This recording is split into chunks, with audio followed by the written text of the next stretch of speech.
All right, Corey, today we're going to talk about our instructors and they're staying fresh on their tools. You know, a lot of our instructors rotate in and off of the road.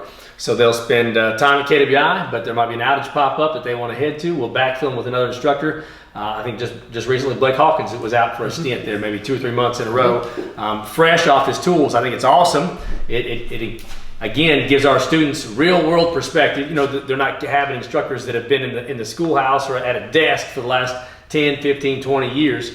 Yourself, tell me about your experience and what you're doing outside of the schoolhouse.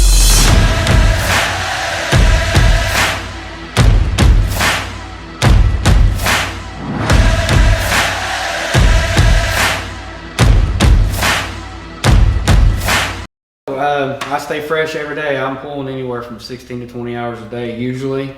I've got a fab shop at home where I do maintenance and repairs on equipment.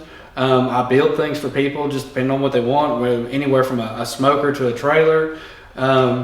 It keeps you going, you know. I mean, it keeps your mind, like you said, fresh, and staying fresh on your tools. You know, your work brittle more or less. Yeah. You can't continue to stay in a schoolhouse and I guess eventually what that does is cause you to be complacent, I think, and to want to teach through talking, I guess. A lot of schools, I've had experience with maybe some community colleges, that kind of stuff, where people just get stale and they want to say stuff like, just do it again, and they don't follow that student to the booth, they don't get on the floor with them, they don't throw down with them. Our instructors, fresh on their tools every day. You say you're pumping out projects, 16 hours. So you work at KWI, your first shift, you're coming in at 5:30 in the morning, and I don't go to bed till most usually 10:30, 11 o'clock at night. Yeah, so you clock out at KWI 2 p.m. with the students, and then you're going home. And yeah, that's what I've been doing for the last 2.5 years. What's one of the coolest projects you think you've done here recently? I did an aluminum head for a race car engine. Yeah. It had blew the spark plug out and eroded everything away, and I dug it all out and rewelded it back up for machining. There you go. What's been the most complicated project you've done here lately?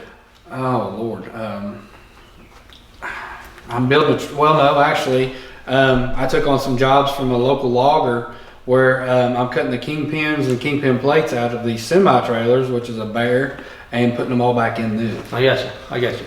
So again, keeping you fresh on your tools, keeping your mind sound, and always pulling. You're, of course, you're a 16-year Boilermaker veteran. You've been around the U.S. And you're a subject matter expert for the NCCER on the Boilermaker side of the house. That's excellent. So you've got a lot of knowledge, a lot of experience pulling in to our KWI students. But again, still staying fresh on your tools, and I know the students respect you for that. I hope they do. Yeah. So hey, if you want to go to a school where the instructors are still hot on their tools, then the Kentucky Welding Institute is where you want to be.